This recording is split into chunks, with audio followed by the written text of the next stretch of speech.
Hey, everybody. Welcome. Hey, I just got to point out this one little photo here. Let's spotlight them coming from the outside. I love it, Kale Maddox. That's so awesome. That's how we do it. So welcome, everybody. If you're new tonight, everybody starts out muted, so that's normal. It's all good. I'll give you direction later when it's time to share whatnot on how to unmute yourself and all that good stuff. I'm trying to think.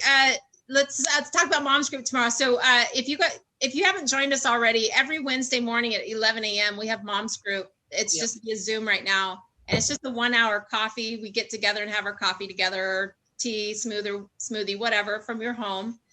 Everybody's invited, so please join us. If you haven't come before, please join us, ladies. It's just an opportunity for us to connect every Wednesday morning and get to know each other a little bit more and talk about the topic for the night before. And it's a good time. So don't be shy. If you haven't joined us yet, pop on. Please join us. And if you need the link, just pop me or Kristen a message and we'll get you the link. Once you have it, you're good to go every week. And let's start out with some comedy. Is our comedian ready over there from Rebuild? We've got Kyle Munkers, who is our comedian each week. He brings us Kyle's Comedy Corner. Close enough. Corny Comedy Corner. And let's put you on spotlight, Kyle. All right. Can you hear me good? We can. Good. I'm sorry. Go ahead. Travis is having a rough day. Yeah. Did you guys hear about the guy who invented the Post-it note?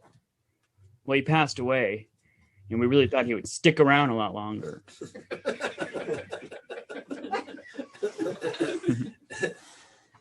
What is Beethoven's favorite fruit? Banana. That's good. Yeah. 2.5 years of sobriety also comes 2.5 years worth of gaining weight. So I decided that I was going to start boxing. It's going pretty good. I mean, they call me Peter Pan. My punches never land. Did you make that one up? That's mine. Don't do that. Don't do that. Yeah. Popsicle stick originals. Yeah.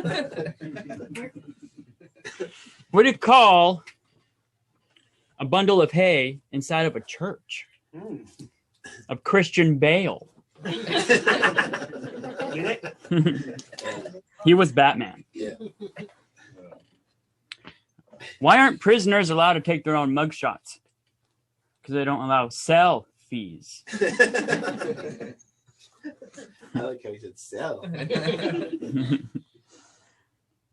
I spend a lot of time and dedication to child-proofing this house, make it safe.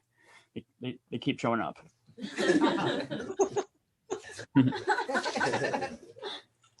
Katie Jones is learning how to drive, and I've decided to take it upon myself to help her and to teach her. I mean, hands down, I am the best driver here. I mean, I even got a note on my card the other day, and it said, parking fine. My parking's fine, just fine. Dinner today, I got ketchup in my eyes, but now I have hindsight. And it's 2020. Back in the day, I bought some shoes from a drug dealer. I don't know what it was laced with, but it had me tripping all day long. How many lips does a flower have? 2 lips. Yeah. You're about to have a worse day. Okay. Okay. I try to keep the jokes clean as possible while I'm on here. This one, I was begged to do, so I'm going to do it. What did one saggy boob say to the other saggy boob? We better get some support because we're starting to look like we're nuts. See, you got a good Yeah. I also, that's my last joke. I just want to say before I get off to give a shout out to Gavin. You know who you are. You got to stick around for the rest of the solutions now because everyone knows you leave. Hey, what's up? Oh, yeah. I'm always here for your jokes, man. Yeah. He is the best cornhole player there is that out of all of us at least. He is amazing. Yeah. Okay. Last thing I want to say, just real quick, thought came to me earlier is that, what? Same thing. Oh, he's froze. Here, I got you. Oh. Go ahead. Okay. Well, there's my finger. It's a pretty good action shot. So yeah, it's pretty good. I just think it's important to realize, what we're trying to do here, listening to solutions, and that it becomes really easy to see the problems of other people, but really hard to see the problems of ourselves. And so I just want to challenge, I just want to give a quick example of my mom, it was thanks to Battlefield and going to solutions that I even came to the program in the first place. Just her putting up, her doing what she had to do to make sure that I was miserable as possible. So I went and got clean. And she understood that the problem wasn't me as a drug addict, that it was also her in the way she behaved with me. And I don't know, it just keep in mind as we go through that these solutions are for everyone. They're not just for the addicts. These are for the parents, when they might be here for a few months when they come here, but for the rest of the months of their life, they are with you. So that's when the work happens. That's when it matters the most. So just keep that in mind, Okay. Thank you, Kyle. Very good. And I don't have any other announcements, so we're ready to go. If you're ready, Art. All right. I did that out of order. So yeah, mom's group, join us tomorrow morning, 11 a.m. You mom. Oh, you know what? I'm sorry. We do have one more thing, Art, before you start. Becky was going to give us an update on the trivia. Okay. So let's go ahead and do that now and add spotlights. Okay, yeah. Can you hear me? Yes. Okay, trivia night, June 12th, 6 p.m. We've got quite a few teams, people that want to be team captains, and I also have quite a few people that want to be on a team. So we've got room for about maybe 5 more teams, and we've got plenty of room for individuals. So email me, Becky@battlefieldaddiction.com. And whether you want to be on a team or you want to be a team captain, and I'm going to start sending out emails tomorrow with all the information and how you sign up. You can either be an in-person team where everyone is together and you all Zoom on one screen, or you can have your team all be virtual and they put you in Zoom breakout rooms. So, you could have a mixture of in-person and different Zoom. Anyway, I'm so articulate tonight. Anyway, we'll work it out and I'll send you the information. So Becky@battlefieldaddiction.com, June 12th, 6 p.m. Okay. Perfect. And if anybody has any questions, we'll take time for questions later before the ends. And if anybody has any questions out there, we'll get them answered. Thank you so much. You can email me with questions too. Okay, perfect. Thanks, Becky. All right, let's remove Spotlight and add you back, Arts. Spotlight. All right, we're ready to go. I think my father, he I don't know what it was about his abilities or how he knew how to be a treatment provider and wherever he learned it or whatever, but there's kind of these, I want to first say that there's kind of these phases to addiction and recovery. And I think that there's some clear distinction through these phases. And the first one is, of course, active addiction. And there is that. And the second phase then becomes this phase where they're trying to get into treatment and you're getting them into treatment and the treatment part and all that. And so the phase 2 becomes this sobriety, this trying to get the drugs out of the system and trying to do this. And the the third phase becomes, gaining independence. This phase of life that is not about not using drugs, but it's about where you're going next. And beyond that is either the last phase, like the fourth phase of the thing, where something comes up where you're trying to get to a point where you have proven quantified independence. And, my father articulated it really well. When I got sober, he didn't really mince words, and he just said, when the F are you going to get off my payroll? And that was his way of saying, gain your independence. And, he didn't make it nice, and it wasn't something he wanted to continue to do. He basically said, before I die, you're going to be independent. That's going to be my swan song, is I'm going to leave you independent. It leads me to what I see as kind of the issue with all of us that we're never really talking about. What we're talking about is, you allow that?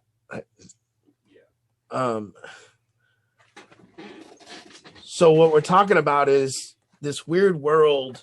I think it'd be very clear in the world of knee surgery, or maybe an arm that's broken, or any kind of bodily injuries or whatever, that somebody would hurt their knee. And then from the start of the point where they hurt their knee, they would say, I need help. They would admit they need help. Almost all the way to the point where they were walking with a limp. They still might say they need help. They still might follow through with therapy. They might go to physical therapy. They might continue to work on it. They might get some consultations about how to make it better. And they might just continue to ask for help for the knee, all the way to the point where their knee was no longer a problem, where they didn't limp anymore, or nothing happened. They can function as a normal walking human being. We're living in a world, and I'm living in a world, where I look around and there's no real quantified measure of why people need help or not. And I think we need to first distinguish that if a human being is not independent, if you are not independent as a human being, then we have to then conclude that you need help. That is the distinguishing characteristic of a human being that needs help. Now, I'm not saying that people that are independent, there's never a time where they don't need help, because there might be. I'm not saying that. I'm saying, but let's at least first distinguish and get to the point where, as a human being, you say, I am not independent. I don't pay my own way. I don't live and pay my rent. I don't pay my own car payment. I don't pay my own insurance payment. I don't pay my own phone bill. Something about me is dependent on another person. And I want to be clear, I'm not talking about codependency. I'm not talking about a need of a mother or father to take away the pain of a child, or the need of a hero to save somebody. But that is going to be maybe later in the discussion. But first, we need to discuss what classifies a human being to need help.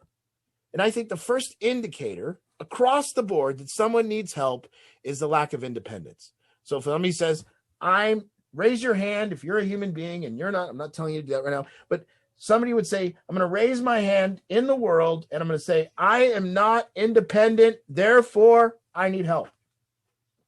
It seems clear to me, except all this weird thing is going on in active addiction. There's people that aren't independent. They're in active addiction. They're using other people. They're dependent on stealing, or they're dependent on things. And there's a denial that they need help. So first, along the first phase, there's this ultimate denial that we need help over here. And then finally it breaks through and you need help. And then all of a sudden we get to phase 2, which is like getting sober and figuring out how to stay sober. And then maybe you've never done that, but yet you don't need help. You'll just do it your way. And then all of a sudden you don't need help in that first phase, and it starts really on. Or maybe you do need a little help and you say, maybe I don't know how to stay sober, so I'm doing it. But then we move to the next phase. And the next phase is I'm still dependent on other people. Therefore, I still need help. But then there's a denial there too. No, I got it. No, I got it. The answer to all this problem is really, it's different. It's like, You guys think the answer is that you know. That's the answer. It seems to be that you got to tell everyone what you know. And you got to say, I know how to do that. I know how to do that. I know.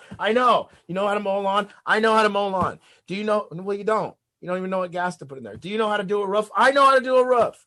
Do you know how to do this? Do you know how to do this? Do you know how to do this? I know how to do it. Do you know how to do laundry? I know how to do laundry. Do you know how to make your bed? Yeah, I know how to make my bed. Everyone just pull the thing up and you hide the sheet that's all fucking wrinkled and you pull the thing up. I know how to make a bed.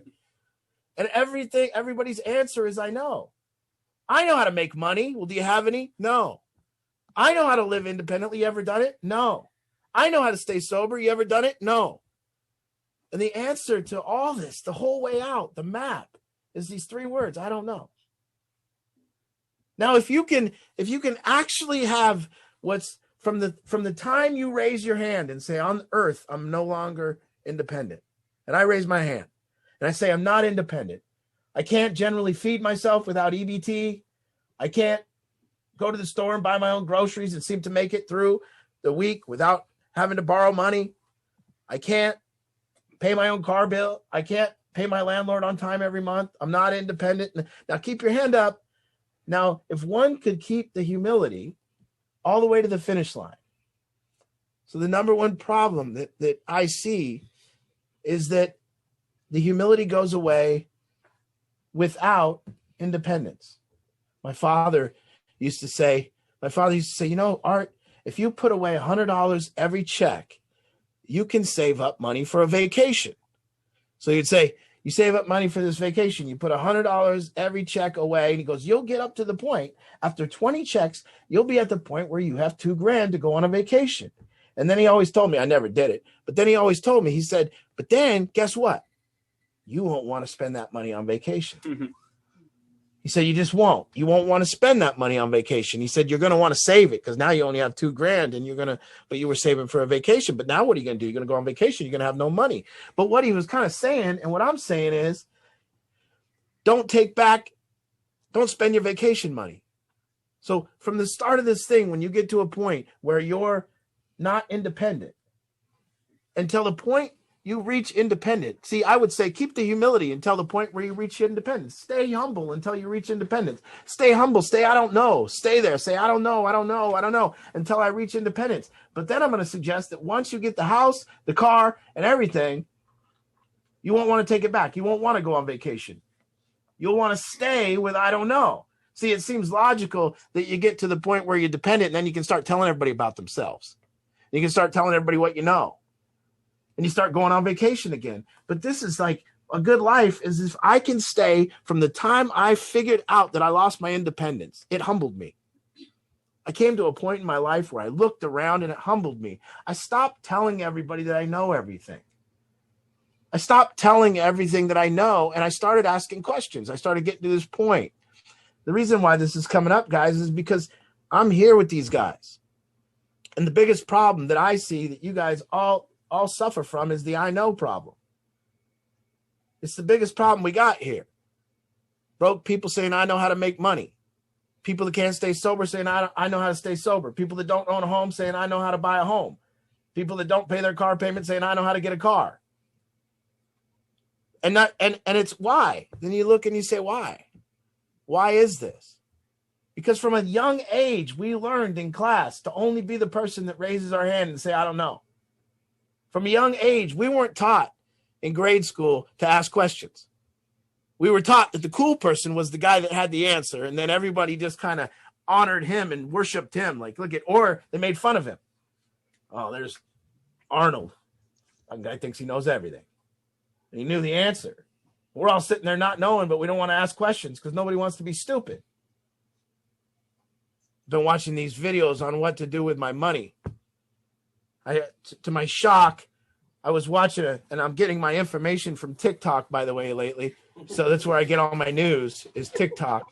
And so I'm watching my TikTok videos last night, and a guy, I don't know who it was, but a guy told me, don't invest your money in houses or real estate. And I was like, oh, shit, I've kind of done that. Then he said, don't do a 401k. I said, oh, shit, I kind of done that. Then he said, don't get mutual funds. Oh, no, I've done that. And then he said, don't leave it in a savings account. I said, oh, shit. I've done all this. And then after the TikTok video, he just went away. And I'm just sitting there going, oh, shit, what do I do? I don't know. I don't know what to do with my money. I don't know how to do money. I don't know what's the good investment. I don't know. I imagine the guy has some motives to tell me not to do that. But my point is here is with the families too, is tonight was can we get to the point where we call people needing help, people that aren't independent? And can we actually say that? Or is that going to be too rough on people to say, hey, look it, you're not independent, therefore you need help. We're not saying anything else. So can we get to this point? We can follow through. We can quit kidding ourselves. Can we quit kidding ourselves what the thing is? So parents do the same thing. Families do the same thing. And isn't it clear that we know everyone around us who needs help? Don't we know? Don't we look everyone and go, that guy needs help. That person needs help. Those people need help. They need help. Geez, he clearly needs help. This guy needs help.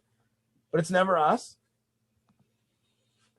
And you look around and you see all these families, and that's the other thing we see is families taking back their losing their humility. We see families all the time. They think the goal is to get their kid into treatment, and then they're done.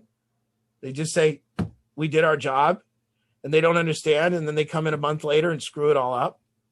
We see this over and over and over, bailing kids out, doing things. I'm telling you, the reason I'm even talking about this tonight is I don't know. I don't know. It's a very fine line between and this is where the games begin. And I want to, this is an exploration, and I want you guys to talk about it on Mom's Group. And I want to talk about this game that drug addicts play. And here's a game that I want to point out to you guys so you guys don't play it anymore.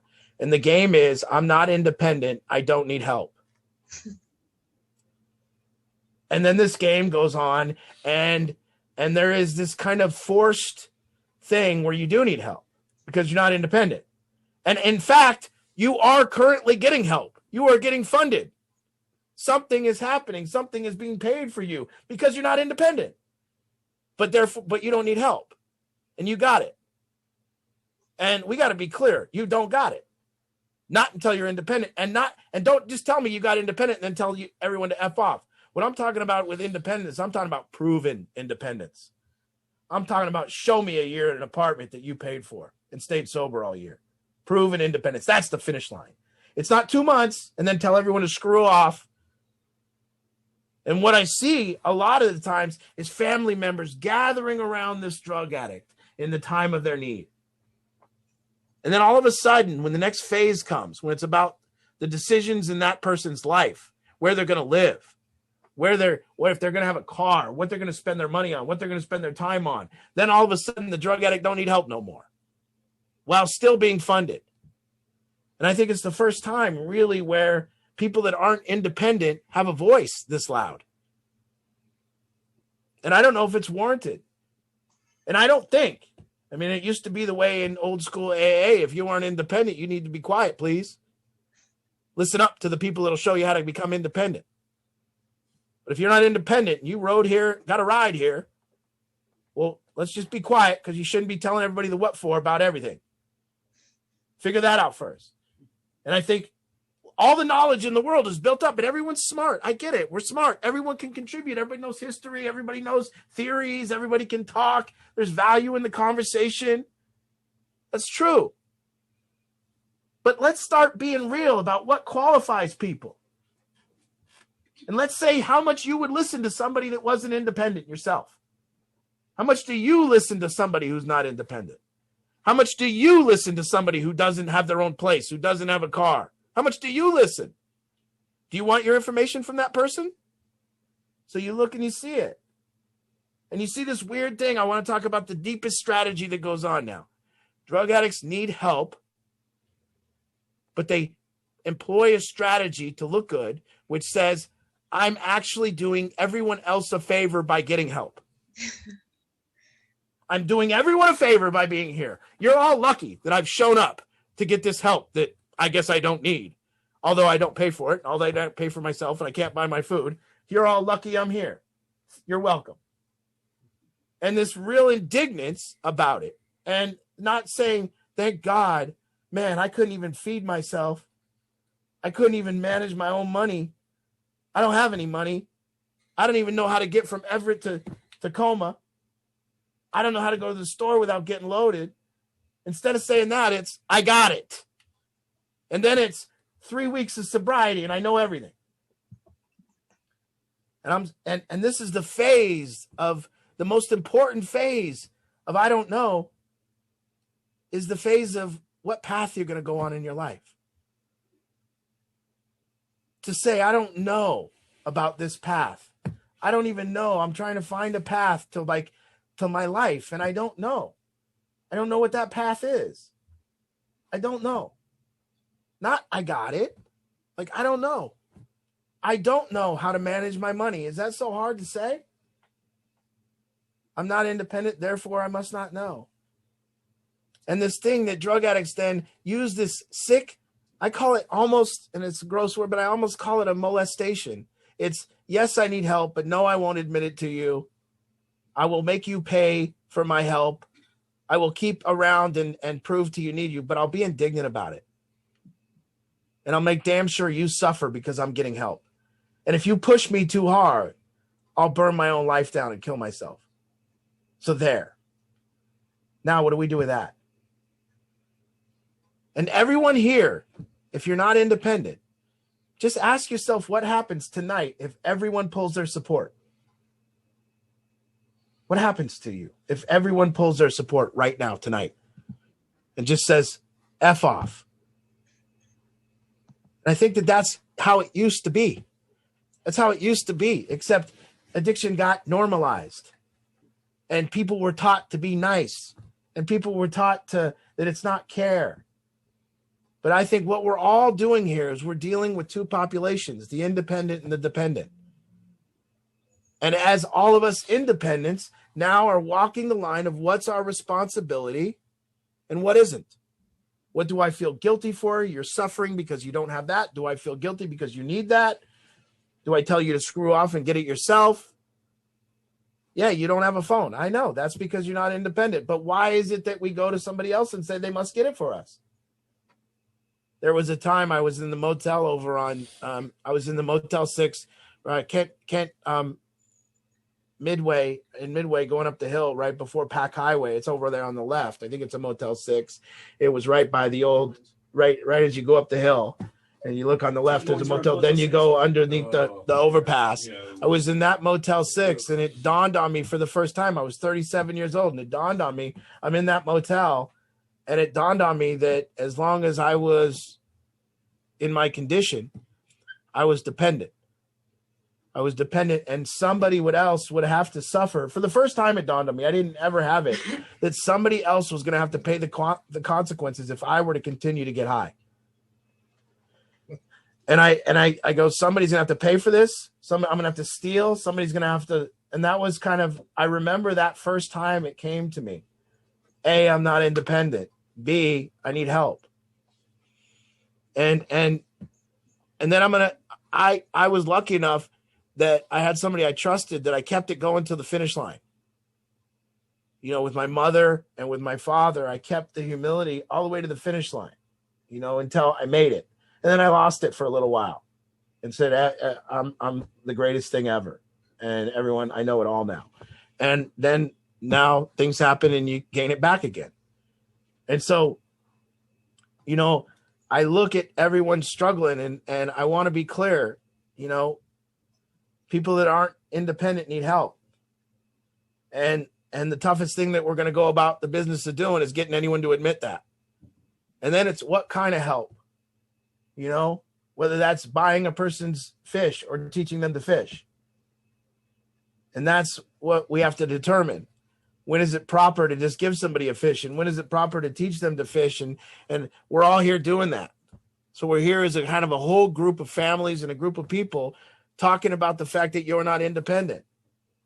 Aren't we? And that maybe if you were all independent people tonight, we wouldn't be sitting here. There wouldn't be this house. Therefore, you wouldn't need help. And that's where we're at. So we got to set the the metrics right, and we got to set the goal right. The goal is nothing less than full independence from everyone in this room. There is no other goal. Now you got to look. Why'd you lose your independence? Well, you got a huge raging paralyzing drug problem. So you got to deal with that. You got to be responsible for the work that it takes to get rid of that, because it's going to paralyze your independence every time. People cannot do drugs and be independent unless they're rock stars. You cannot have a heroin problem unless you're a movie star or a rock star or a famous artist or a rapper and make it. You won't. You'll have to hurt somebody. You'll never be independent. So what we're really talking about isn't codependency. We're not talking about any of that. We're talking about independence and dependent. And then we're talking about the sick world of heroics, being a hero for other people who are independent, solving people's problems that are independent, being responsible for people that are dependents' life, rather than making them responsible for their own life. And then we're talking about the sick game, and you guys need to admit it, the sick game of blaming the people that you're dependent upon for your problems. It's sick. A sick game of saying, no, you're the reason I'm here, so you must now fund me for the rest of my life somehow. Rather than just looking at the clear goal and saying, my goal is independence. I don't know how I got here, but I need to be independent, because maybe you do blame those people. Maybe that is why you're here. Isn't that more of the reason to get to a place of independence so you can tell them to fuck off? If you are blaming them, then get your money. Get your money so you can drive over their house and drop something on their porch. I don't know what you're going to do if you're so angry. But don't quit. I see people so mad at their parents and then the next day asking them for help. Leave then. Actually make it. Oh, you can't. I know, because you need help, but you don't want to admit it. But you want to be a dick. Yeah, I know. But you need help. That sucks. That's a shitty position to be in. Dependent on somebody and you don't like them. Ooh, that's brutal. Same thing with a job. You get a job and you're dependent on that job. You don't have any savings. You're living paycheck to paycheck and you got a horrible boss. Stick it out, dumb shit. You should have saved your money. Most dangerous worker you can have is somebody with $20,000 in the bank. They can tell you to screw off any second. F you money. It'll only take a little. So really, I want to set the metrics right. I want to say, let's look, either independent or dependent. Which one? Now, I'm not saying that there's not a lot of people that are independent that don't need some help, because these people can't get along with anyone. And they're atrocious to be around. And their life's falling apart too, but you can't tell them because they got FU money. So you can be all the prick you want as long as you're independent, but you can't do both. And that's what I'm seeing. I'm seeing like a combination of both. I'm seeing, like, for the first time in history, human beings making their plans with other people's money. Here's my plan. It includes a lot of your money, and I might not follow through. Here's my next plan. Give me some more money, and I might not follow through, and we'll see how it works. And here we are. Rubber meeting the road. The difference between I'm going to be an independent, autonomous human being that I can look everyone in the eye and say, here we go. And this is hard. And I never got here before because I was just trying to get people 60 days sober and ship them out to the outer house or whatever I was trying. I never got in the thick of this. And I'm in the thick of it with you guys. And I see it. I see it, man. I see why you don't have independence. I see why you need it. And I see what you're going through. And that's it. But you look at anybody on this planet today that's not independent and try to tell me they don't need help. Find one person. They do. Now, find me a person that keeps the humility from the start to the finish. Hey, I'm not independent. Need some help. This has humbled me. Got to think about the way I've done business in my life. I got to take an inventory. I got to look at how I've treated people. I got to look at how I got to this place of bankruptcy. And I need self-examination along with other people's opinion about me. And I need it all to come in. And I need to sit and take it. And I need to evaluate things, take stock. Like it says in the book, a company that doesn't take stock will surely go bankrupt. Because we don't take stock about whether we're independent and what's our level of independence. And then even when you get independent, maybe you'll live with a little humility that says, maybe I could screw it up again one day and I better be nice. So people will be there for me. I've gotten to the place in my life where I think I've been pretty nice, where I think if I lose it all, somebody will be there with a hand. Stayed humble enough to go, man, I got hundreds of couches I could sleep on, hundreds of people that would pick me up, hundreds of people that will let me sleep in their car. And that's how I met, or their house. And that's how I give me a car, loan me money. And that's how I'll measure how humble I've been. You look at all these people that live with massive arrogance and they go broke. Who's there for them? Nobody. Everybody's happy they're broke. So here it is. Can we do it? Can I stay humble enough? Can I ask questions? Can I admit I don't know? Can I say those words? I don't know, man. I don't know about me. Shit, look at me. I'm a mess. And not in a self-deprecating comedic way, in a true way. Can I stay there? Do I trust someone? Can I find somebody on this planet that I trust that'll guide me out of this? Somebody has my best interest? That's part of this thing. Part of this thing's a mistrust. We think if we tell somebody that we need help, they're going to tell everybody we're deficient. They're going to make fun of us. So part of it's that, right? I don't want to say I need help, man. Everyone will make fun of me. But you do. It's okay. None of it matters, see? The only thing that matters is this: I'm not independent, and then I'm humble enough to stay there until I get to independence. That's all that matters. We did a group today, and it was about 3 things. It was about the way you spend your time, the way you spend your money, and the attitude in which you do so. And that's life. It's kind of it. The way you spend your time, the people you spend it with, the way you spend your money, and the attitude in which you do so, and it all counts. Spend your money wisely, spend your time wisely, and do it with a good attitude. That's life. And I see some deficiencies in that formula for a lot of people. The way they spend their time, and they're not independent, and the way they spend their time is deplorable, and the way they spend their money is deplorable, and the way they have an attitude about it is deplorable. And I go, that's not going to work. That's not the formula for independence.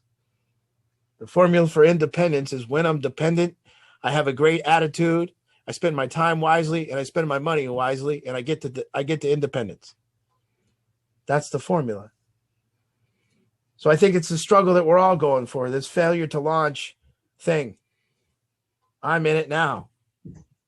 I'm with you, parents, and I put this out there tonight for your moms to discuss, and maybe I can get insight because I'm with you on the whole deal.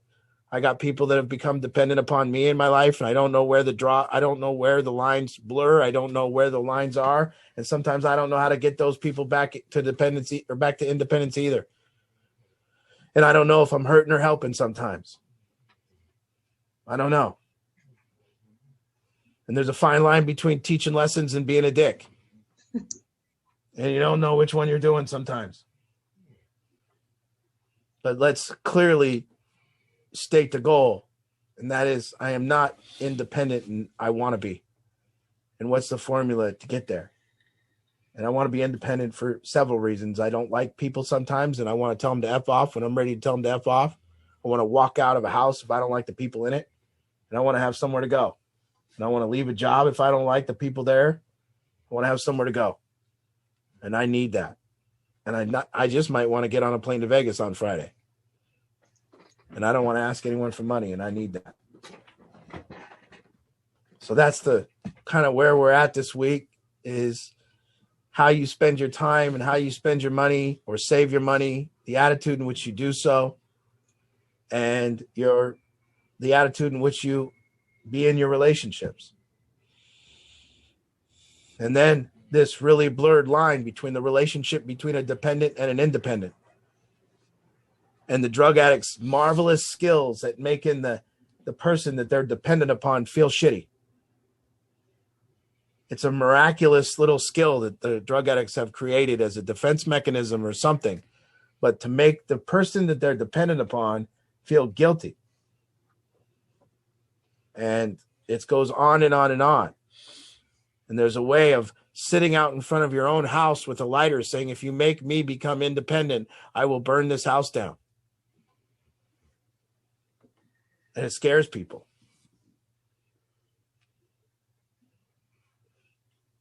So we have to acknowledge this and look at it and see. And by the way, not being independent isn't the problem.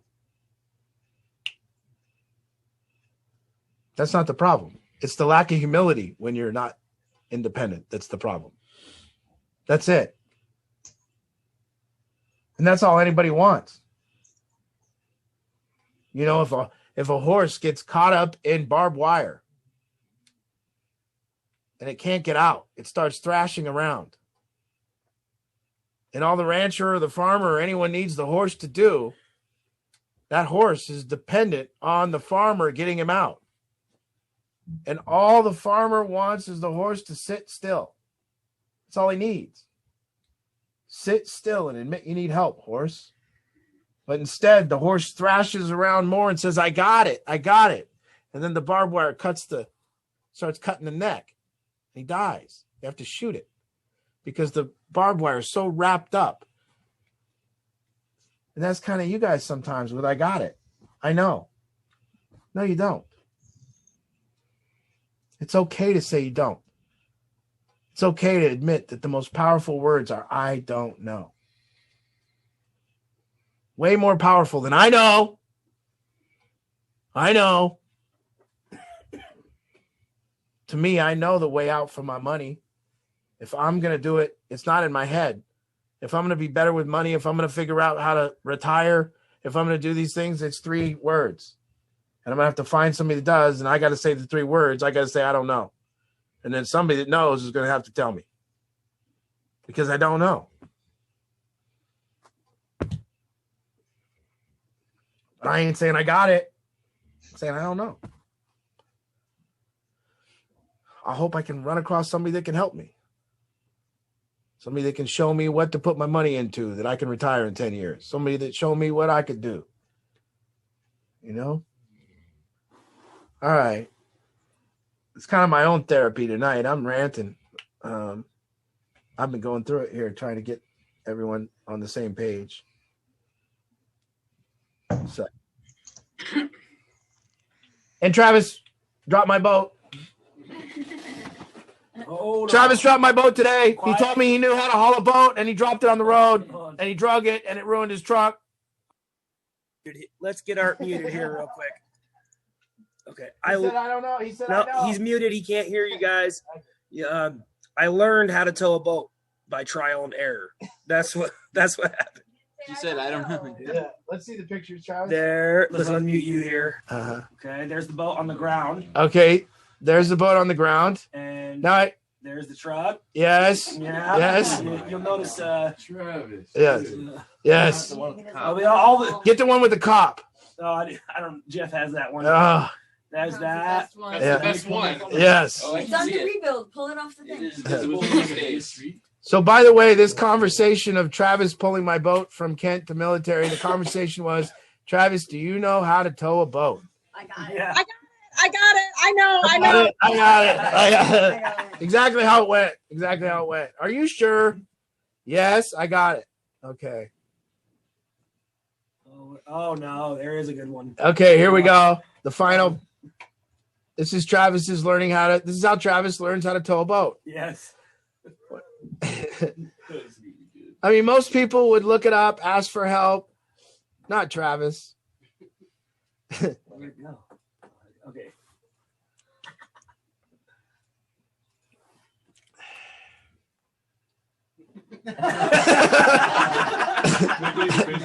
That's him on the phone with me, and I thought he was pranking me. I could not believe that he wasn't pranking me. No, I said, you have to be goddamn kidding me. There ain't no way you did that. And he did. Yeah.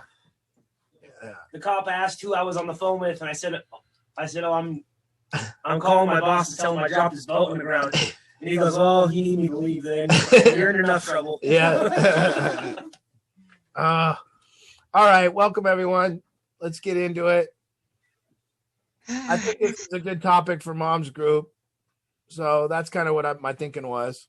Yeah. Well, let's start it right now. And so you guys know the drill. I don't see any new people on tonight, so everybody knows the drill. You raised your hand, the raise your hand feature, so you can kind of get in line here. Here, see, I'm raising my hand, giving the example.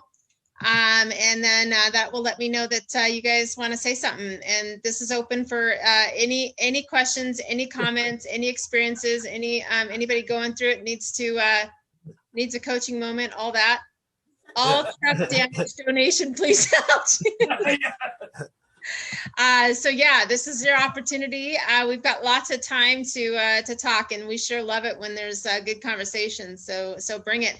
And then also, Art. So last week at Mom's Group, let me see if I can remember it correctly.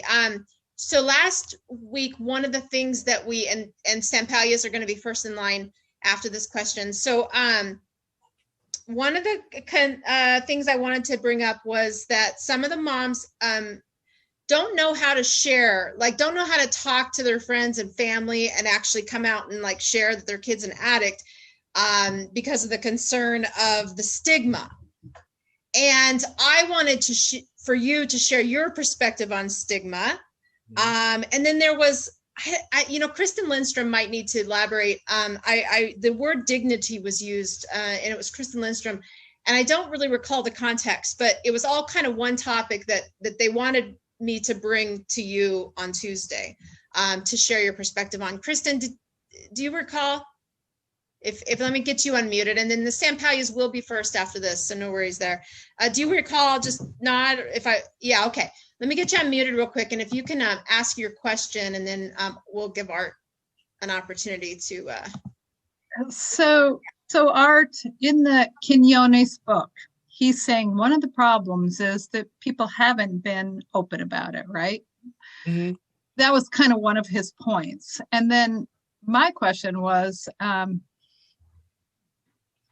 there's a lot of people that really don't understand they think being an addict is a choice, right?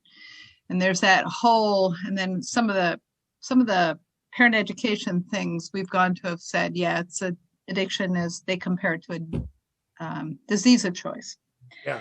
And then there's that. So how is it that you dignify and not, dignify your child's position with someone who asks, how do you do it in a way where you're being honest, don't really have to explain that much, or you don't want to explain that much, and maintain the dignity of the person. I mean, AA recommends complete anonymity.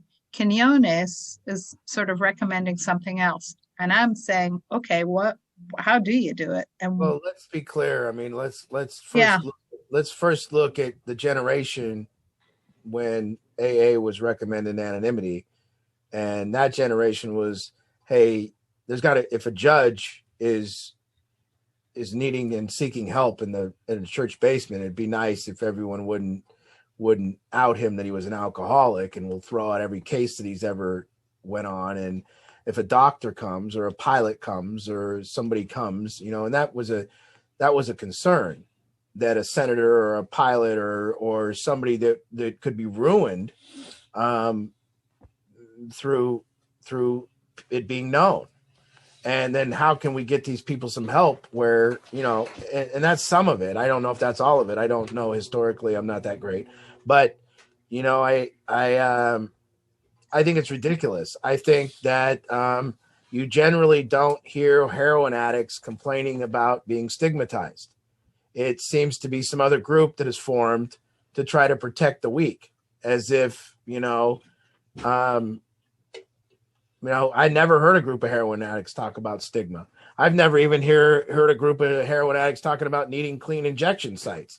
I've never heard a group of heroines really saying anything other than other than caring. And then somebody comes in that seems to be concerned with the drug addict's reputation or their own reputation or whatever, when the drug addict's not even concerned. And then somebody says we should be concerned.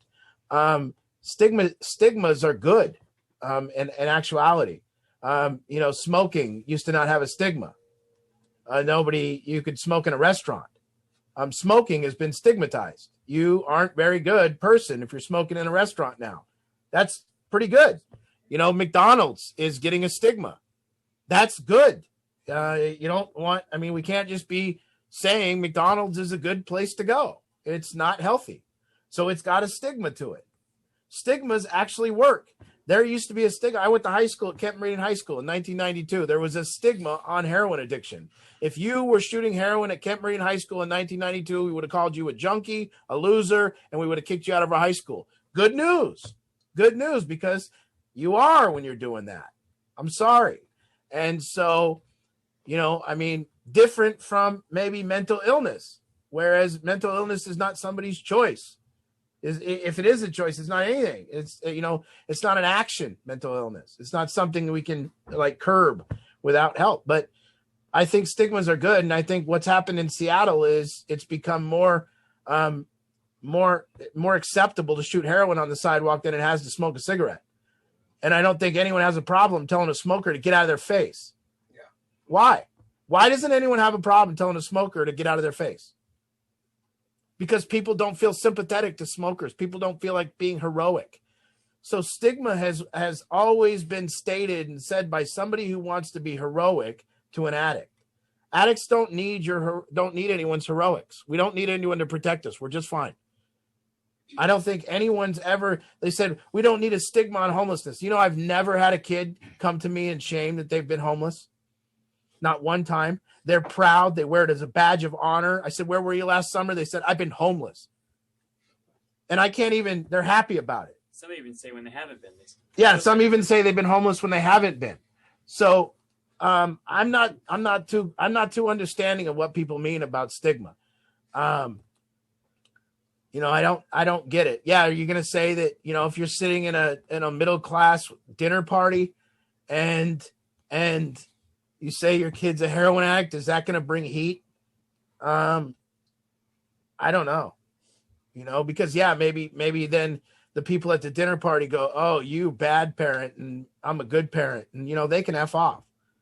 Because their kid's right. Like one night away from doing it himself. And their kid's probably a dipshit in another way. So, the reality is honesty is the only thing we got. It's the only currency. And openness and honesty is all we got to solve this problem. And if people have a problem with that, I don't know what else to say, but I've never had a problem being open and truthful. And the people that use my openness and truthfulness against me, well, that's a good way to figure out who you don't want in your life. Yeah. That is a very quick way to figure out who you don't want in your life, when you be open about who you are and they don't like you or who you've done or what you've done. It's very clear to me. I'm a heroin addict. I've been a heroin addict. I'll tell the world. I don't care what you have to think of me. I'm not like that. If you have a problem with it. So I think we need to stigmatize it. I think we should classify being a heroin addict as not good and say you need help and make it so you're not taking a whiz on the sidewalk in downtown Seattle and having some hero come and say, "Oh, they're just sick. I'll bring the pooper scooper and I'll clean it up after them." Down in San Francisco, they got the poo crew. Yeah, they do. It's an actual thing. They're called the poo crew. They run around and pick up the shit of heroin addicts. I think heroin addicts are laughing at them. Yeah. Watch this. I'm going to take a shit and this dumb shit's going to come and pick it up. I don't even have to go to the bathroom. I'll just do it right here. So heroin addicts aren't asking for it. Yeah. If I had a problem, if the LGBTQ community wants something, we would go to them and they would tell us what they want. But addicts are the only ones that everyone thinks people need to speak for. Why do people need to speak for addicts? Why can't they speak for themselves? They're not mutes. They're not deaf. They can talk. They never go down and go, hey, do you guys want a clean injection site? If they did ask that, the addicts would go, no, we're good. I'll do it right here. You don't need to spend $5 million building the building. We ain't going to go there anyways. We'll shoot wherever we want. It's ridiculous. So I think what we're talking about mainly is it sucks as a parent to tell the group of friends or the community around you. It's hard to say that. It's hard to say that. And then I would ask, why is it hard to say that? And well, because there's judgment. Yeah, that's right. And there shouldn't be, because they're just, their kids probably got a different thing that they're struggling with. And then if you're with a good group of people, then you go, this is what my kid struggles with. And then the other one goes, this is what my kid struggles with. And then we talk about the struggle, and it's cool. And if you're with a bad group of people, then there's judgment, and one guy's acting like his kid's perfect when they're not. Mm-hmm. And none of this shit's perfect. And we're not, and that's the other thing, is that this didn't happen because of bad parenting. If it did, then what we have to assume is around 2008 in Washington State, there became an epidemic of bad parenting, which led to then drug addiction. But that's not what happened. This is a supply issue. We have addiction running rampant because the supply came. Why is everyone doing fentanyl? Because someone brought it here. That's why. Why is everyone doing heroin? Because they brought it here from Mexico. That's why. And it wasn't here in the 80s. And why is someone doing meth? Because they're cooking it. That's why. So we can't, if we trace it back to bad parenting, then we got to worry about the stigma. Or if we chase it back to being a flawed human being, then we got to worry about the stigma. So I don't, I think truth, openness, honesty, light.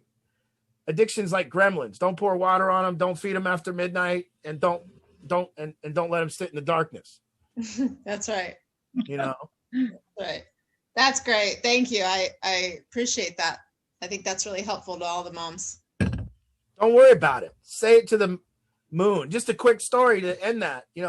My father knew, like I said at the beginning of this thing, my father seemed to know drug treatment. So here's what my dad did. And I respect him, and he saved my life by doing it. So I don't know about dignity, but I tried to lie and say I was doing good for a lot of years. We go to family reunions, and I would say I'm between jobs, or I'm actually starting my own business. And I was denying that there was a denial in our family that I had a heroin addiction or that I had a cocaine addiction.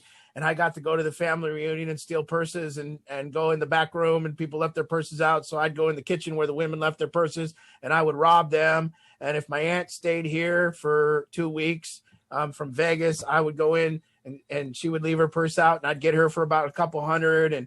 And everybody kept it real quiet that I was an addict. Well, when my father finally ended my addiction, he brought me into the back office here at this house, and he sat down, and I had 80 local family members. I have 28, or I have 7 older. My dad had 7 older sisters. I have 28 first cousins, and I think approximately 40 second cousins. And then I have third cousins. And my father let me know that he'd called and indicated to every single person in my family not to talk to me, not to answer my phone calls, not to talk to me, not to give me any money. He let them all know I was a cocaine and heroin addict. And if they were to talk to me, that he would drive over to their house and come get me or come get them. And they weren't going to be too good in our family if they talked to me. So he cut off, and nobody in my family would speak to me. He left one line of communication, and that was with him. And he said, the only reason you're going to call me is for help. And the only reason you're going to call all them is to try to manipulate and lie to them. So don't bother. I've already told him to not do it. And that made it real difficult for me to get high and lie. And it made it real difficult for me to say that I'm starting a new business and I need to borrow $400. Real difficult to do anything. He ended my addiction. And I have the utmost respect for the man for doing it, because he had balls and he wasn't worried about my guilt or he wasn't worried about me. He was worried about my life, not my opinion when I'm getting high. So I think all of that, if that answers it for me, but I'm not the only one. You got to go through other people that have their opinion on stigma. I'm not the final word. I sit in my house here and just do it from here. That's why I don't go out. Because I get too angry with people if I go outside and talk about addiction. They think they've lost it in Washington State. So I got to stay in here and just do my thing. Because if I go outside, I got to deal with people who have lost their damn minds. I got to deal with people that are cleaning up a person's shit that's shitting on the ground and telling me how to do things. So one thing I don't do here is clean up the shit of these guys in any fashion or any metaphorically or literally. Hi, guys. Hi, David. Hey. Hey there. Hello. Hey, Art. This is going to be one of your best. I really enjoyed it tonight. Thank you.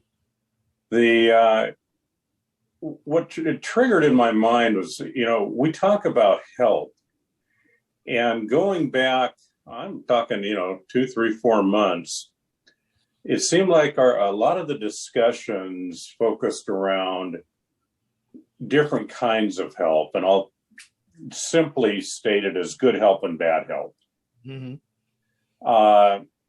For me, it's time for a refresher course that tonight was the opening the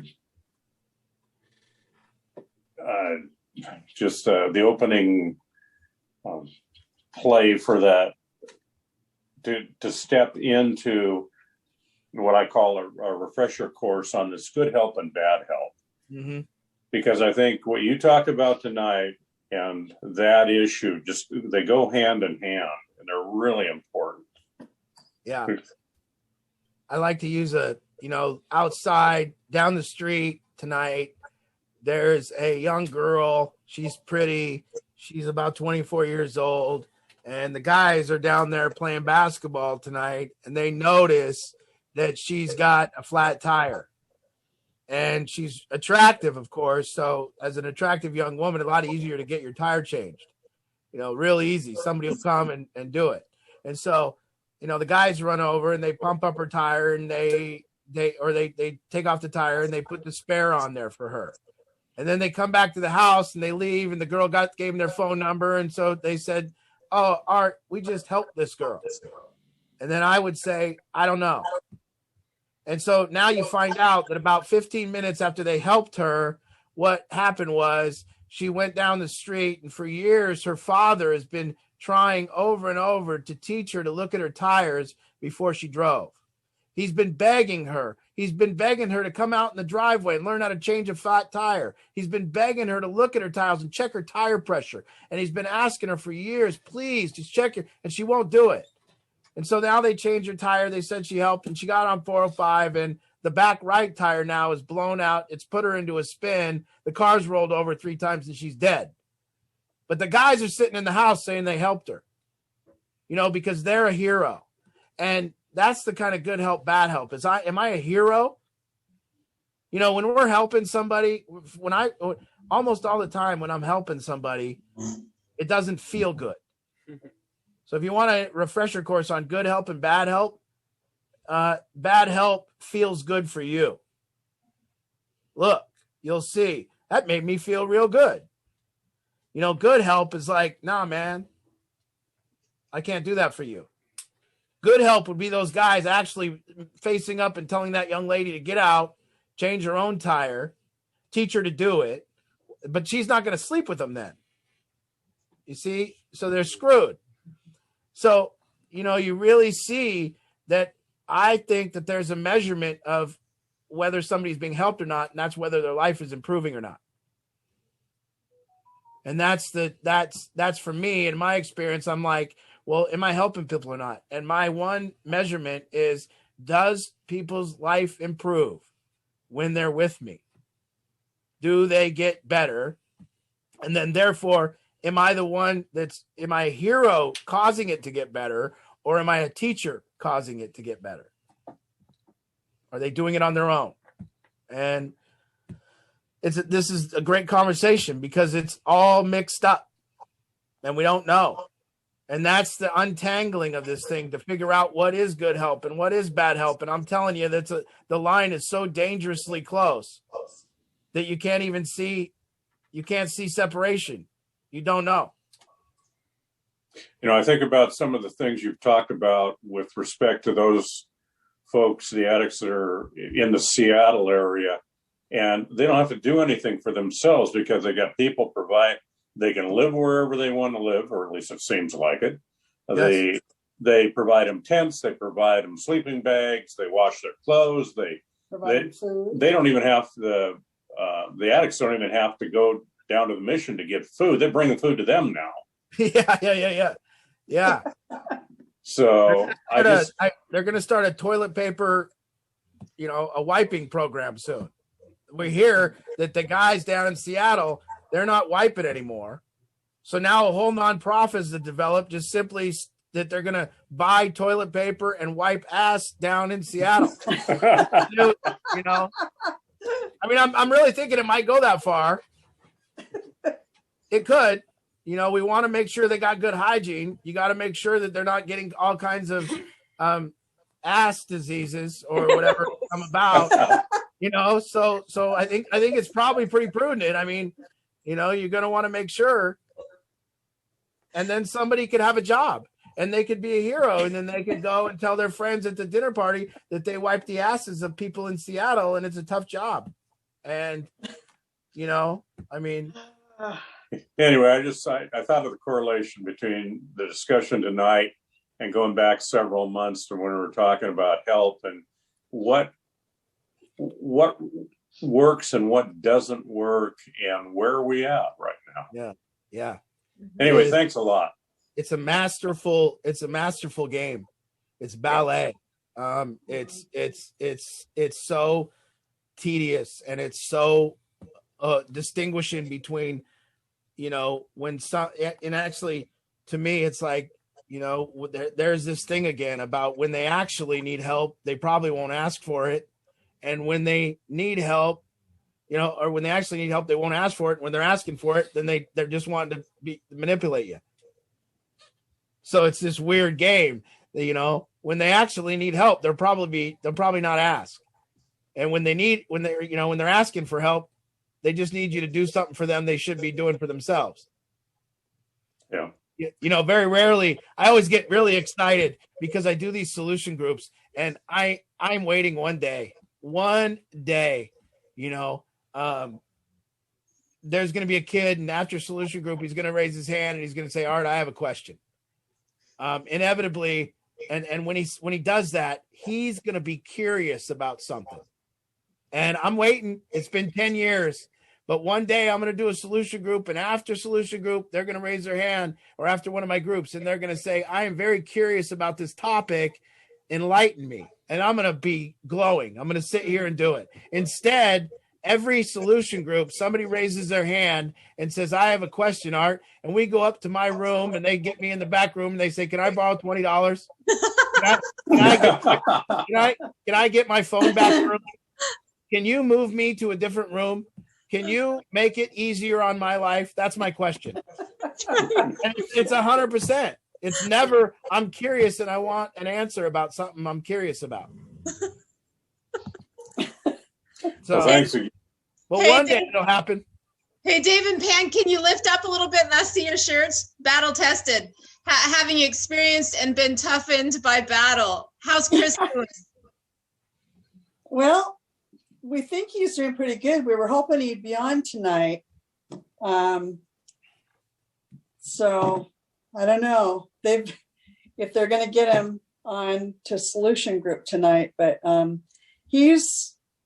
they're looking at completely getting him off the methadone by the 3rd and transitioning him into a skilled nursing facility. Did you tell him I already got him off the methadone last year? Yeah. Oh yeah. We've had this discussion with all of them, and we were talking till we were blue in the face with everybody that would listen to us. Yeah. And they're finally listening. Yeah. And so now, but he can't walk yet. So I don't know how this is all going to work out, because he's still, they're still, doing the motion with the cherry picker. On his left leg because of the femur. And then there's, a cast on his right ankle. And now we're looking at the left ankle to see if they're going to do surgery on that. Oh, Chris is here. He is? He is here. There he is. Chris. He has been in here for a few minutes. I didn't recognize the name. Hey, Chris. Hey there, man. I'm trying to unmute you. If the person controlling your screen, I just asked it to unmute. If they could unmute, you can say hi. Oh, yes, he's unmuted. Yeah. Hi. Hey, Chris. Yeah. Hey, Chris, did you see what Travis did to my boat? No. Oh, yeah. He thought he knew how to tow a boat.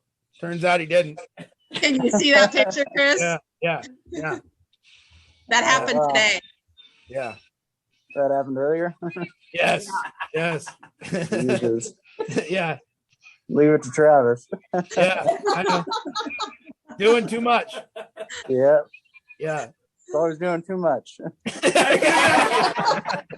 he's feeling good. Yeah. All right. Humility, Chris. Humility. Yeah. Stay there. All right. All right. Awesome. I'm glad you made it on, Chris. Really great to see you. Yeah, he's been on for a while. I just didn't recognize the name. Awesome. All right. I'll get you muted, Chris, but stick around. Thanks, Dave and Pam. Really glad for the update. I know other families are wanting it too. They've been curious on how everybody's doing. Thanks. All right. Who's next? Speaking of shirts, I love those battle tested shirts. Speaking of shirts, I do notice all the shirts. Thank you so much. I got a message from Kristen saying that here, let me just show y'all off. Yeah, let's do this. Let's take a moment here. Let's find y'all.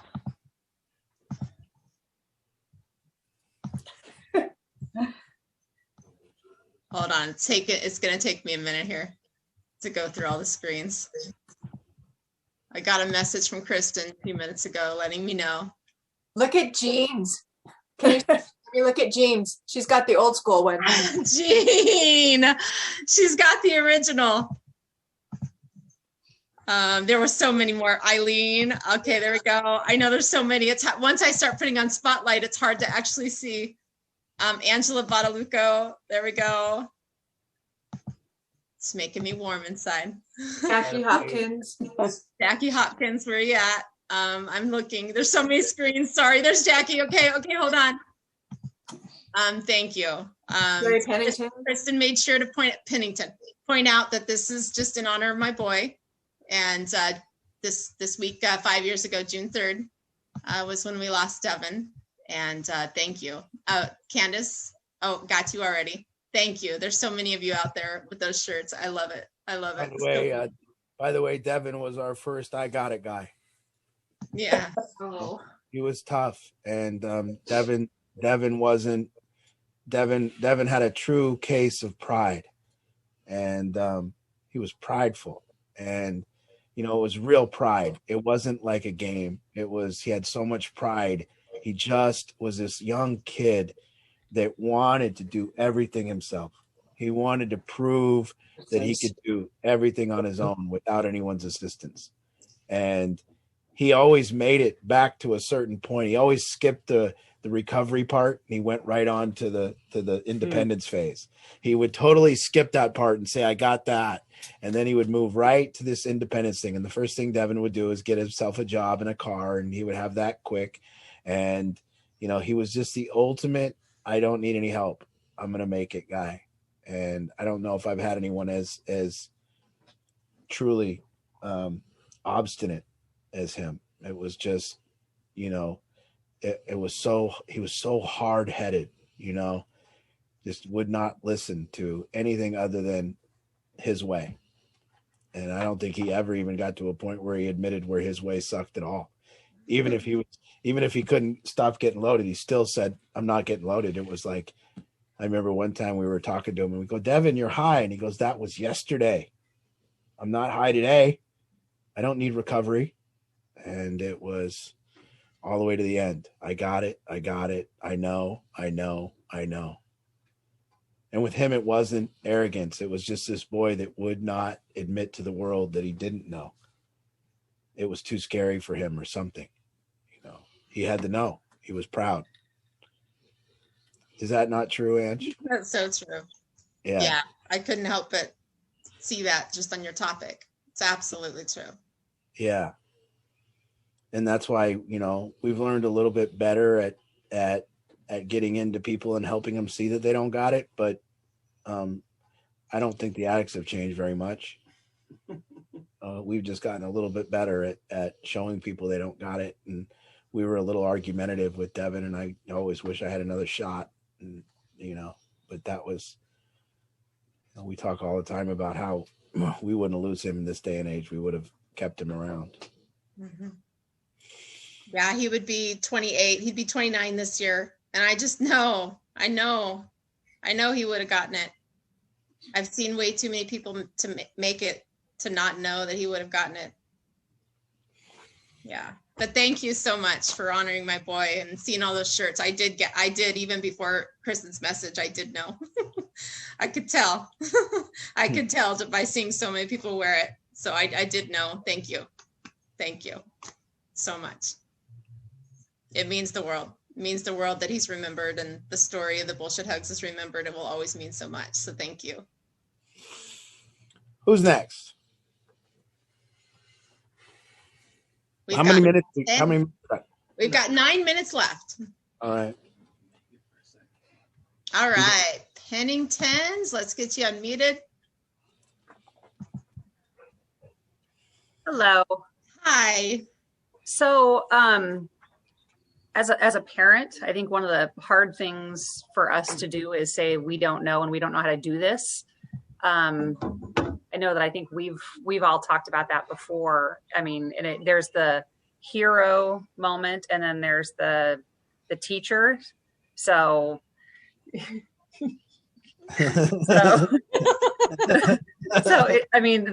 think the struggle I have is I don't know how to do this, right? And then, you add on top of this the addiction piece to it. And then, you get to hero or teacher. It's like, I don't necessarily need to be the hero anymore, but we need to be the teacher, right? Yeah. How to change the tire versus fixing it for them, right? Yeah. So, I guess my question there is the transition from I'm the parent who knows it all to I don't know what the hell I'm doing. I'm just trying to make it so that you stay out of prison, right? Yeah. Yeah. Yeah. Listen, like I said, there is such a tangled mess here. And, that's why tonight I was hoping to make it exploratory and some kind of continuous, because I'm not here generally saying that I have the answer. I'm saying, look at this. At least let's make this distinction between people that need help and people that don't. And if we could get the people that are dependent to at least admit they would need help, we'd be taking a huge step forward. And part of the problem you're having is not that you can't be the teacher. It's that you're not allowed to. You're not allowed. For some reason, it's a different era, and you have lost your right to be this teacher that of course, just by the simple, it used to be, just so you know, Mr. Brian Pennington, it used to be that if your father was supplying, it used to be the case, and tell me if I'm wrong, any of our older generation men on here, if your father was paying your way, you were all ears. At least you faked it. At least there was a faking it. At least you learned as a kid to sit there and sit with respect and at least nod your head as if you agree, and then go out and stake him behind his back. But at least sit there and lie and say you understand, Dad, and you're grateful and thank you. And I think at least that has went away.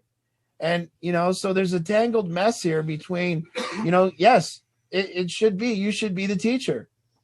Now, why aren't you? And then the whole game of Brian playing of I got it and I don't want to ask for help. And so therefore I'm going to be indignant when you try to help me, and I'm going to tell you to get away from me because, this and that. And it's just a lack of humility. We've forgotten and we don't know how to get there anymore.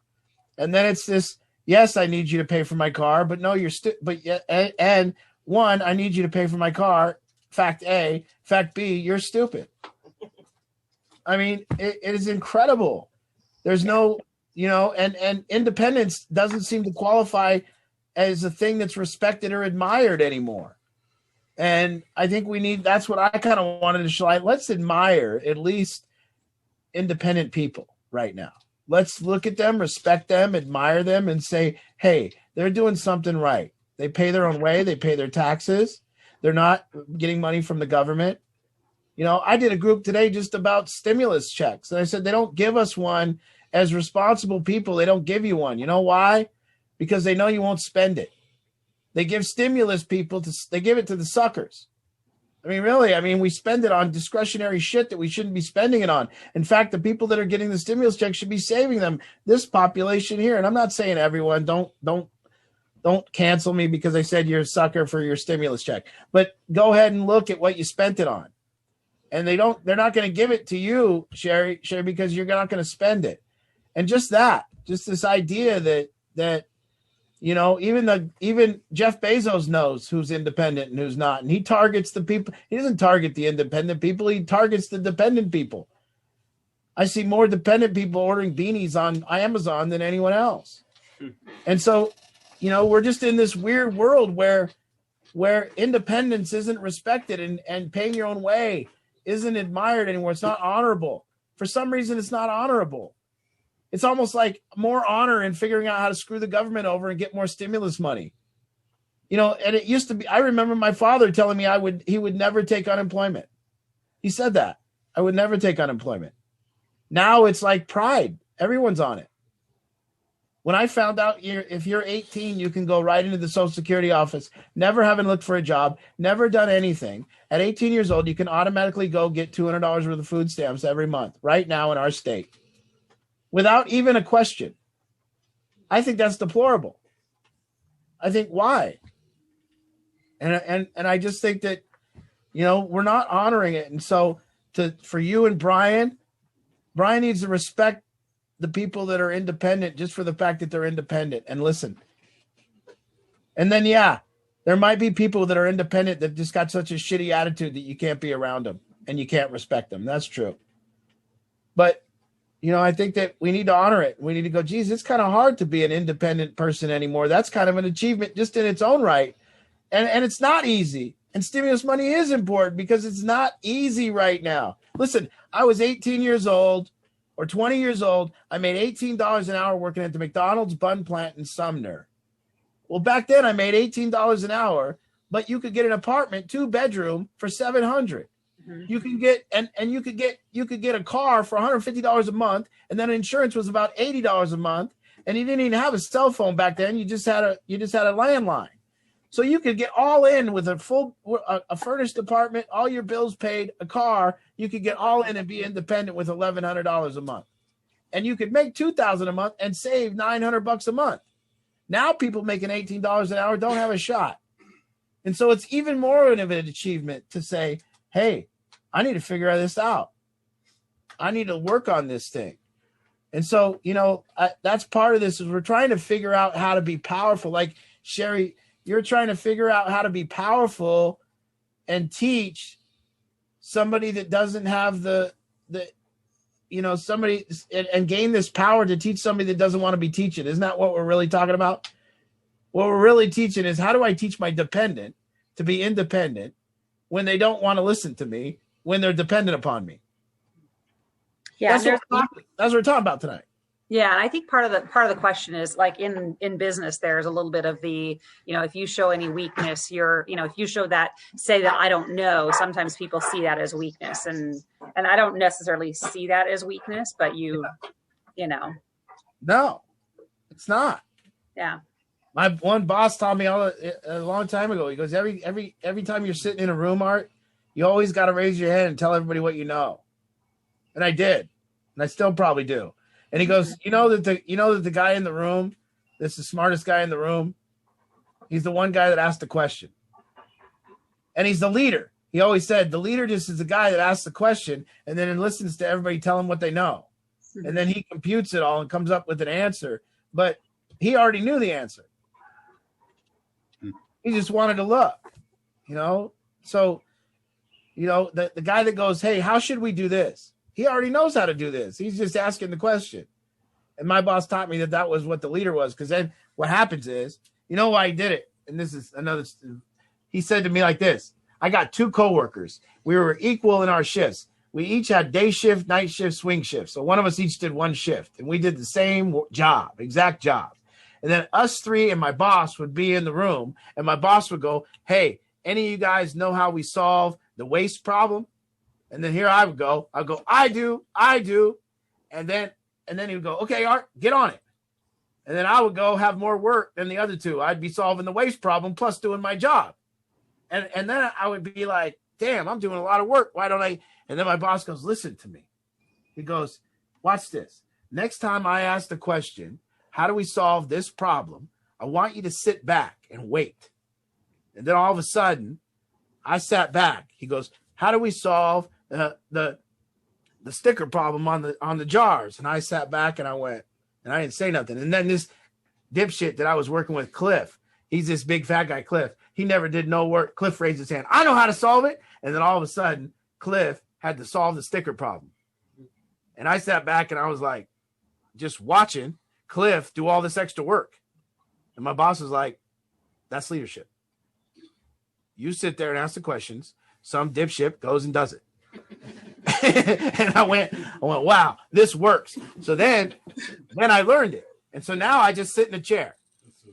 So now I just sit in a chair and I'll say something like, how are we going to get this carpet vacuumed? And somebody will raise their hand and go, I know, Art, I'll go vacuum it. And I go, wow, you're a genius. And they do it. You know, my rims are dirty on my car. My rims are filthy.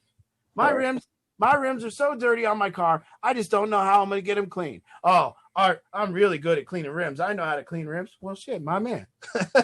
And then all of a sudden, they're out there with a bucket cleaning my rims. It's beautiful. It's beautiful. Leaders ask to, that's it. Leaders say, I don't know. Anyways, those are true stories. Thank you, Penningtons. We have one more, Renee. So let's get to her before we close up. Yes. Guys, let's get her unmuted. Hi, Renee. Hi. I'll make it short. I just wanted to say thanks for the message tonight. I appreciate it. And from the other side, as the person who is independent, I don't know the answer either as far as where my line is drawn either, as the opposing side. So maybe my child is not independent, but me as he's not independent, but me as the independent, I don't know either. I don't know the answer. I don't know at what point do I release and at what point do I stand by as a support, Well, and I wanted to give you a little relief tonight because that's the message. Yeah. And to give a little relief and say to you, I know, and isn't it crazy that this person, which is dependent upon you, has the indignance and the nerve to speak to you the way they do, to do that. And what I'm saying is, at least if we as a society or as we as a group of people could get to the point where we at least called what's good, good, and what's bad, bad, meaning what is good and admired and sought after is independence. And until a person has gained independence, really it nullifies them from knowing it all. And knowing independence would be the first qualification of being able to tell everybody about themselves. But I argue that once somebody knows independence, it's not that necessary to tell everybody about themselves. And so at least if we could create a distinction between independent and dependent, and I'm not bringing in enabling and codependent, I'm just talking about this clear distinction between these populations of people so that we could then at least get your son or somebody to admit that A, they are dependent, which B means they need help. Wouldn't it be much easier if we could get that? And I think that that's part of the thing is going back to this point where we could at least say as human beings, one that is dependent upon other human beings needs help. And it's not a bad thing. And it's not a thing that the other person is. It's the other person, just like somebody with a bad knee needs help. So does somebody with a mind problem or a paralyzing drug problem needs a little help. But at least let's not go through this process anymore of not acknowledging it. This whole thing of just denial. It's this, just insanity. No, you don't got it. And parents having the power to stand up and go, you know what? My money, my plan. From the get. I'm going to teach it from the time you're 5. As long as you're on my payroll and you can hear me, you will not have a plan. You will not have privacy. You will not do your own thing. You're not your own person. And there's this other thing. They don't have any money, but we want to let them be their own person. That doesn't make any sense. We'll let them be who they are. They don't have any money. You can't be who you are with no money. You can't. You have to be somebody else. You have to be what the person with the money wants you to be. You can't be your own person. You know who can be their own person? What's her name? The Lady Gaga. She can be whoever the hell she wants. Yeah. You know? I mean, really. And no one can tell her different. She can wear a bird nose. I mean, it doesn't matter. Her parents aren't going, please don't wear the bird nose tonight. You know? You know, I mean, yeah, then you can be your own person. You can have your own ideas and opinions, and we can talk, and you can go to the dinner party and sit pretentiously and tell them about the book you read. You know, I mean, whatever.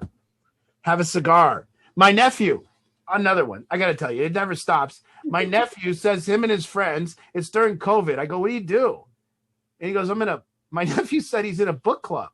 And I go, okay. And he goes, so like on Saturday, we meet, they smoke weed, and they talk about the book that they're reading. And they go to the store and buy different brands of weed, like it's scotch. And I go, don't you live upstairs at your mom's house? Well, yeah. Well, that shouldn't be going on then. You should be getting out of your mom's house before you have a book club and drink and smoke different types of weed. Maybe you need to look in why you're dependent upon your mother before you start reading books. You know, really. And listen, and they have nothing, you know, they don't, my nephews have very little respect for me. They don't, and I don't try to get them to, but they don't, because I don't know about the things they know about. So because I don't know about non-binary, or I don't know about politics the way they know politics, or because I don't know about gender issues, or I don't know about their issues that they're going through, I'm an idiot. Even though I'm independent and they ask me for money or I give them money, it doesn't matter. I'm stupid because I have to live in the real world where I can't have time for those issues, and I got to worry about my mortgage and shit like that. You know, I don't have time for the book of the month club and smoke different genres of weed, you know, got real issues. So anyways, I'm on a rant tonight. Thank you. I hope y'all are getting it. I'm vibing. All right. Well, you can wrap up when you're ready, Art. I did it. That's a wrap up. You know, I don't want to make anyone feel bad. I just want to acknowledge the truth. I don't want people to feel bad. I've been in a life. I've lived a life of being dependent, and I've lived a life of being independent. I've lived both lives. Both were a great experience. I'm just saying the way from dependence to independence is the humility to go from start to finish, to actually see it through to the end, to actually say, I don't know until the point where I do know something, until the point where, hey, I don't think I really know about things, until I know what it's like to go to the bank and qualify for a mortgage, until I know what it's like to get my credit to the point where someone will look me in the eye and give me a car or an apartment. And these are the things that I must concern myself with. And anyone helping me is on my team. And just keep the humility to say, there's all these people that brought you here in a van and they paid for your treatment. And now what they expect is the surrender to last until the time you're independent. That you don't take that back and say, now that I'm sober, I get to be a dick. And I get to tell you how I get to spend my money, and I get to spend. And there's another thing going on. That's this thing that a lot of you go, this is my money. And it's like, and then it's this case where your parents' money is your money and your money is your money. And it's a weird thing. This is my money. Well, somebody just paid 5 times that or 100 times that for you to be here. I know that's your $50 that you earned today, but somebody paid 5 for you to be here. So maybe it's not your money. Maybe it's theirs. And maybe until you give it back to them, you're not going to feel good about yourself.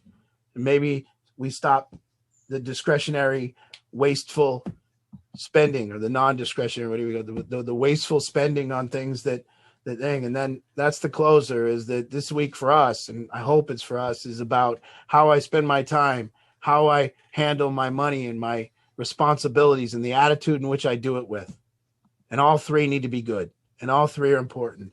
It's not okay that I do it with a shitty attitude, because that's recovery, is doing it with a good attitude and handling these responsibilities and saying, I can't wait until I'm independent. And I would argue that once you get independent, you'll still keep the humility and you'll still be a nice person. You'll still say, I don't know. And if you do that, you're going to have a good life and you're going to remain independent. But if you get to the place where you're on your own and you lose the humility and you start saying, you know it all, you'll be back here for another stint at Rebuild Recovery. And that just isn't going to work. The cycle is not going to work. So humility from start to finish, from the lack of independence to independence, to say, I'm going to listen. I'm going to say that I don't know it. I'm going to strive. I'm going to do my best when people ask me to do something. I'm going to do what other people want me to do rather than me. I've been doing what I want to do, and this is what it got me right here. And I'm going to do what other people want me to do and see how it goes. See what comes of that. I did what my father said to do for 7 months. It was a tough 7 months, but I never wavered. Whatever he wanted me to do. It was hard. When we died, I didn't have anyone, so I had to take it back for a minute and see what I could do. Anyways, I hope it helped. I hope you liked the message. Talk about it tomorrow. Ask questions. Let me know what happens for next week. And thank you guys again. All right. Thank you, Art. Good night, everybody. We'll see you next week. Good night. Good night. Good night. Good night.